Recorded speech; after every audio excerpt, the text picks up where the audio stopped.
আসসালামু আলাইকুম এভরিওয়ান, সবাই কেমন আছেন? আশা করি ভালো। আজ আমি অনেক মজা করে ভুনা খিচুড়ি রান্না করব। তো দেখুন আপনারা, আমি প্রথমে পেঁয়াজটা বাদামি কালার করে নিয়েছি। এখন আদা বাটা, রসুন বাটা, জিরা বাটা দিয়ে দিচ্ছি।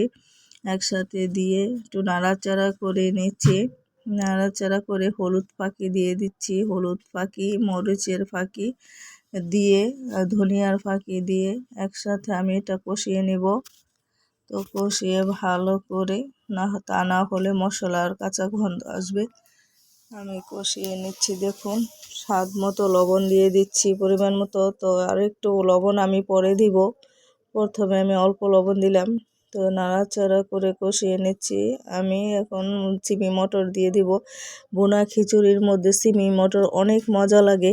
আপনারা সিমি মটর দিয়ে ভুনা খিচুড়ি রান্না করবেন।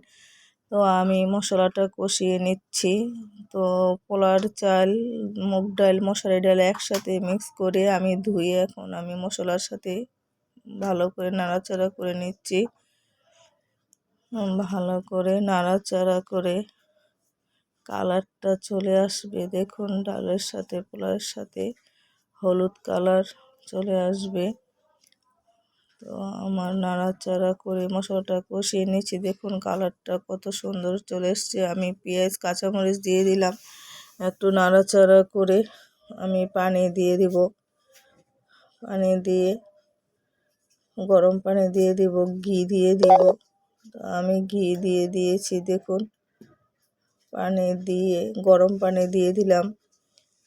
গরম পানি দিয়ে এখন আমি একটু নাড়াচাড়া করে নিচ্ছি। লবণ দিয়ে দিলাম আর একটু দিয়ে আমি নাড়াচাড়া করে ঢেকে দেব খিচুড়িটা। লবণ দিয়ে ঢেকে দিচ্ছি। ভুনা খিচুড়িটা এত মজা লাগে ঘিটি দিয়ে। আমার পানিটা শুকিয়ে চলে এসেছে দেখুন। তো আমি নাড়াচাড়া করে আমার ভুনা খিচুড়িটা হয়ে গেছে দেখুন পুরা। তো এখন আমি পরিবেশন করব, খাবার দেব। তো মাছ ভাজা, রুই মাছ ভাজা, মুরগির মাংস আর আলুর ভর্তা ভুনা খিচুড়ি খেতে খুবই মজা লাগে।